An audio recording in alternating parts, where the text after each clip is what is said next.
Saudaraku, muslimin dan muslimat, jika kau telah mengenal dirimu yang sejati, maka kau bukan lagi seonggok daging atau sekujur tubuh. Apabila saat perkenalan itu telah tiba atau hari terakhirmu, maka zikirmu tak lagi dengan suara atau dengan gerak, tetapi zikirmu adalah melihat siapa yang kau ingat. Kau akan melihat wajah Allah dimanapun kau berada, dan kau tak lagi akan melihat mati itu satu kematian. Karena sesungguhnya ketika itu kau menyusuri ruang waktu. Ketika itu kau adalah cahaya Allah di bumi ini, dan kau akan tetap menjadi cahaya milik Allah saat di akhirat nanti. Dan sesungguhnya karena kau adalah milik Allah, terserah kepada Allah mau dibuat apa engkau itu, karena kembali kepada asalmu. Setelah itu baru apa yang kelihatan itu akan berwajah kau. Dan di situ jugalah keadaan yang mana yang memandang dan yang dipandang itu adalah kau yang esa. Kau melihat wajahmu sendiri ketika pandang memandang itu. Jikalau kau sudah paham dan yakin segala sesuatu selain kau telah fana, itulah tandanya hatimu itu telah mencapai ke tahap puncak marifat, tahap mengenal dia dengan semia pengenalan. Jika kau masih juga tidak faham dan yakin, maka akan diterangkan seperti ini untukmu, yaitu berawal dari mengenal mani adalah penjelmaan dari bapak dan ibu atau yang disebut sulbi dan taraib.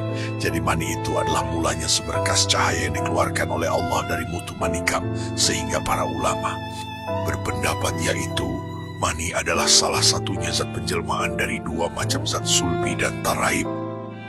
Dengan adanya kudrat ilahi, yaitu berasal dari sulbi bapa, dan yang menjadi iradat ilahi yaitu berasal dari ibu.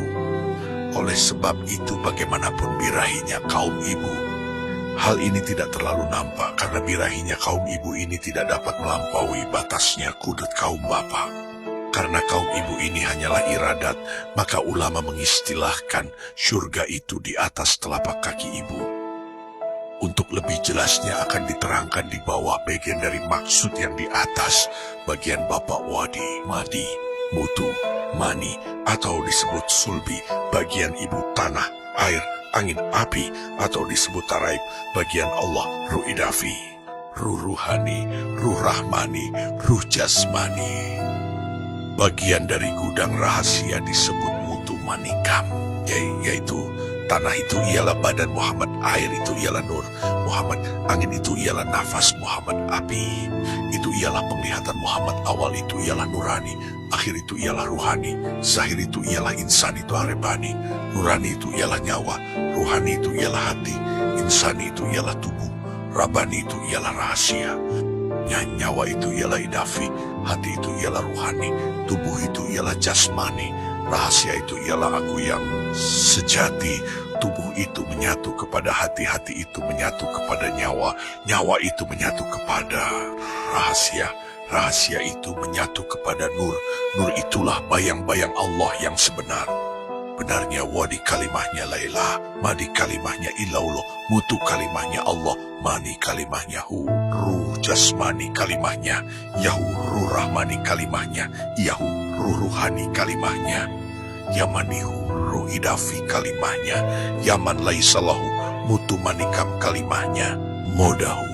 7 petala bumi dijadikan 7 tingkatan martabat, yaitu pertama, sifat amarah, kedua, sifat lawamah, ketiga, sifat mulhimah, keempat, sifat mutmainah, kelima, sifat radiatan, keenam, sifat mardiyah, ketujuh, sifat ubudiyah. 7 petala langit yang dimaksud dengan 7 martabat yaitu 1 latifatul kolbi, 2 latifatul ruhi, 3 latifatul siri, 4 latifatul akhfa, 5 latifatul khafi, 6 latifatul nafsu natika, 7 latifatul kulu jasad. Jikalau tingkatan semacam ini yang kita ambil hakikatnya pada alam kecil, yang tersembunyi terahasia dalam diri, maka ulama menamakan sebagai berikut: 1 hayatun jasadi bin nafasi, 2 hayatun nafasi biruhi, 3 hayatun ruhi bisiri, 4 hayatun siri bil imani, 5 hayatun imani bin nuri, 6 hayatun nuri bil kudrati, 7 hayatun kudrati bimualamulahi ta'ala di zatullah.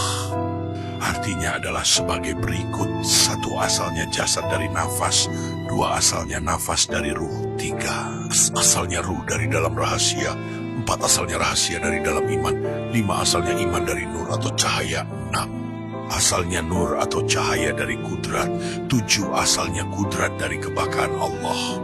Kalimatnya seperti ini: 1 hayatun jasadi hurufnya alif, kalimahnya la.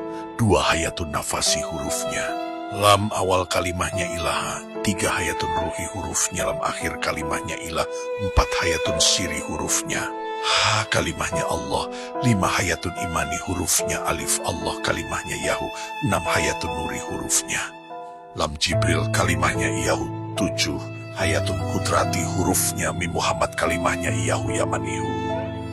Dengan demikian, apabila kesemuanya ini dileburkan ke dalam kebakaan zat Allah, maka ulama menamakannya sebagai berikut: 1 watu jibul wajasadi fi fasaral kolbi, 2 watu jibul kolbi fi fasaral ruhi, 3 watu jibul ruhi fi fasaral siri, 4 watu jibul siri fi fasaral imani, 5 watu jibul imani fi fasaral nuri, 6 watu jibul nuri fi fasaral kudrati, 7 watu jibul kudrati fi fasaral zati fil zati.